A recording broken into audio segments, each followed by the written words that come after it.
Hey everyone, Dr. Vince here from the Profit Niche Mastermind, and today I want to take you through this training of the 5 simple steps to a $1 million niche. Okay, you guys excited? Let's go ahead and dive in. Number 1, you must pick the right niche for you and your practice. Okay, now what niches do we like? We like spinal decompression for herniated discs. We like peripheral neuropathy. We like chronic knee pain, love knee pain. And we like plantar fasciitis. Okay, so we choose those niches because they have large audiences of them, lots of people that have these conditions, and they are looking, a lot of them, for a non-surgical and drug-free approach. That's where we step in, right? So we like big problems, and then we provide a big, unique solution. Now, not all niches fit all doctors. You want to evaluate, you don't want to just say, hey, can this make me money? No, that's a terrible way to go about choosing a niche. You know, it can be part of the equation, but you want to, does this niche fit me and my practice? In other words, like say you're a 65-year-old doctor and you have a lot of Medicare patients and you enjoy complicated cases. Well, neuropathy would be right up your alley because neuropathy patients are more complicated. It's like a functional medicine patient, like a thyroid patient. It takes more work, okay? More thinking power. If you are a younger doctor, 30 or 40 or even 50, and your patient base is the same, if you chose the neuropathy niche, it may be too slow for you because the patients are slower. It takes more time to evaluate them. And so that just may not be the right niche. Like knee pain or decompression may be really good. Or if you have more sports enthusiasts in your practice, like plantar fasciitis or knee pain may be good. Now, really quick, a lot of doctors say decompression is dead. No, it's not dead. I have a good friend. He sells the surgical equipment for spinal surgeries. You know, one pin is $1,000. Surgeries are up into hundreds of thousands of dollars for one surgery, guys. And they have them lining out the door. There's no shortage of these patients, only a shortage of the ability to reach them and a solution. Now, the disposition of the doctor, do you like complicated cases? Do you like more straightforward musculoskeletal?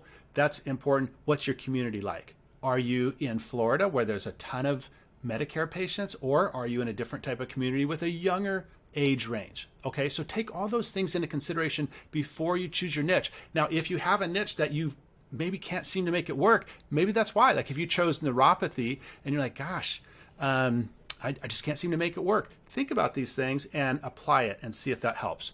Next, you must level up. Okay, what does that mean? You must truly become an expert in knee pain or herniated disc or neuropathy or plantar fasciitis. The point being is you have got to concentrate your efforts into this niche, this condition. What are all the causes? What are all the typical treatments? Why do those treatments typically fail? What do these people think at night? What keeps them up at night? What motivates them to go see a doctor? What solutions within your scope of practice can help solve this problem? You have to become an expert, a specialist. And I give this analogy. It's like, hey, if I went and bought a fancy race car like a Porsche Carrera GT, a couple $100,000 for a vehicle, does that make me a race car driver? No, it does not. It makes me dangerous is what it makes me. Now, if I put all the time, effort, and energy to develop my skills as a race car driver, that's different, right? But just because I buy a piece of equipment does not make me an expert in terms of what that particular piece of equipment solves, okay? We've got to be able to be the expert. People who have big problems seek out experts, and they can see through fluff. They can see, if you're trying to pull the wool over people's eyes, they can see right through it. I'll give you an example of seeking out experts. My daughter, she's 13. She's a competitive gymnast. She has a stress fracture at L5 pars. Now, did we go down the street to the local MD or DC or PT? No. I sought out the top pediatric orthopedist who is like the orthopedist to like the UW dive team and all these different sports teams. And we went to him because it was really important to me, right? So when people have big problems like this, and again, that's why we like these, because we get people who are not price conscious. They are focused on solutions, right? And who can deliver it for them. So the point here is you need to be that expert. If you're going to do the marketing, if you're going to invest in the equipment and all this type of stuff, you got to be able to be the expert. And when you do, this creates tremendous confidence for yourself, and that serves you in the other steps that we're going to cover. Next, number 3, dial it in. I'm referring to your protocol. You must have a proven protocol that delivers outstanding clinical outcomes, okay?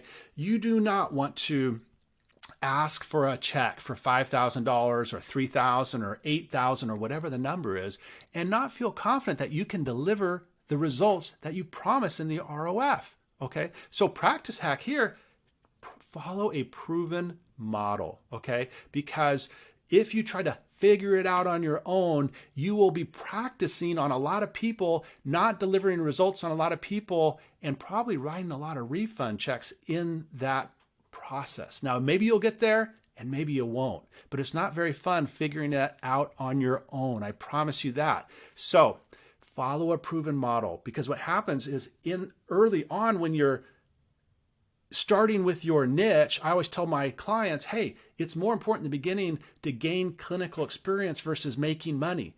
If you gain the clinical experience and can deliver the results, the money will always follow. Don't worry about that. So super important, because you can lean on the protocol early on. In other words, hey, Mrs. Jones, I know I haven't been doing this forever, but this protocol has worked for thousands of patients around the country, okay?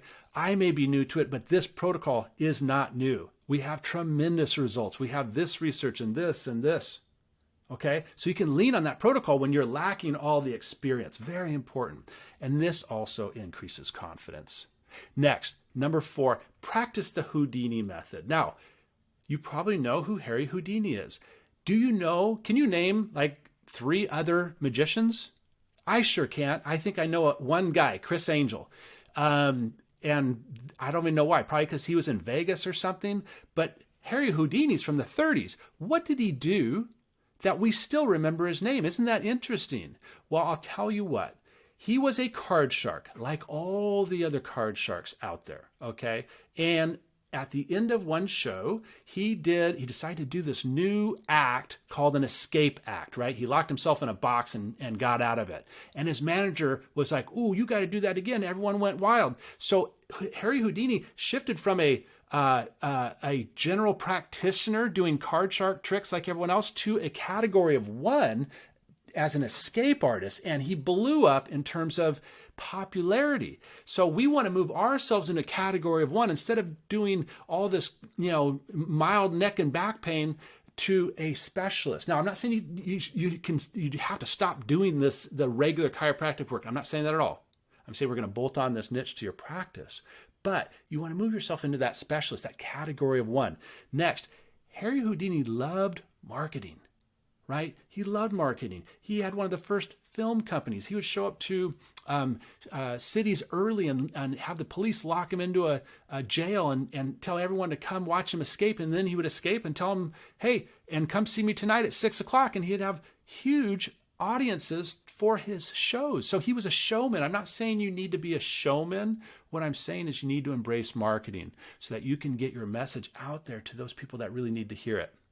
And I really encourage you to embrace what I call EFA, or Education First Advertising. This is where we lead with value in the marketplace so that people can learn about their body, learn about their condition, learn about you. This develops rapport. This creates a really well-educated patient. And then when they come into your office, it's a different story. It's a different evaluation, because a lot of the questions have already been asked and answered, and you are there to just do the evaluation and then kind of reframe stuff or repeat some of the key aspects of it. But the point with this is you will have a better quality patient come into your office. It's a beautiful thing.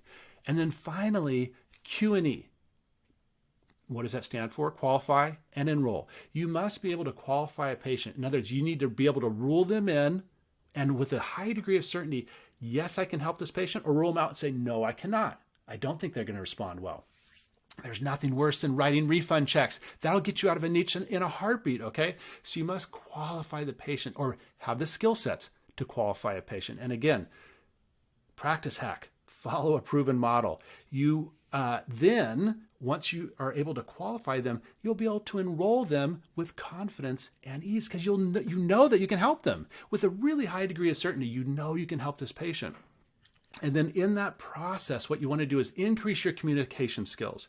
And what I mean by that is in your report of findings, which by the way, it needs to be different than your chiropractic report of findings, right? Because we're not talking about chiropractic. We're talking about decompression or shockwave or whatever the tool may be that's going to help this patient. We have to educate them about how and why this thing is so different and amazing, how it's going to create life-changing results for them. If you don't do that in the ROF, what happens is they will be confused. Why am I at a doctor's office for neuropathy or plantar fasciitis or a knee pain? Shouldn't I be at an orthopedist or at the bare minimum a medical doctor? You have to answer all these questions because a confused mind will say no 9 times out of 10, okay? So clarity and confidence are key. So let's recap those really quick. Number 1, pick the right niche. Number 2, level up, i.e. become the true expert. 3, dial it in. Number 4, practice the HOUDINI method. And 5, Q&E or qualify and enroll. So what to do next? Hey, get in touch. If you haven't already set up your practice profit niche consultation, go ahead and do that. You can do that by going to drvincecalendar.com. Follow the prompts. You'll pick a time on the calendar. You'll fill out an application, and then you will be confirmed. When you have your consultation with me, please show up prepared, be in a distraction-free environment, and be committed to change, okay? I know there's a lot of, noise out in the marketplace, but hey, we're talking about changing potentially your life here, right? By adding on this high-ticket niche to your practice and increasing your revenue, increasing your free time, increasing the freedom of energy because you're not going to have to be doing as many adjustments all day and you can make even more money. So treat less, make more. I mean, it's a beautiful model, but it has to be done right, okay? And it all starts with this consultation. On that, I'm just going to be figuring out, hey, can I help this client? Because it makes no sense for me, just like with a patient. I'm trying to qualify you in, rule you in, or rule you out because I don't want clients that I can't help in the program because then that spreads like wildfire, right? So we keep it tight. And we keep really good, high-quality docs in the program. So I'm Dr. Vince, and I look forward to speaking with you soon. I hope this has been super helpful and valuable for you, and I hope this serves you as you make this process of choosing and adding and growing a niche in your practice.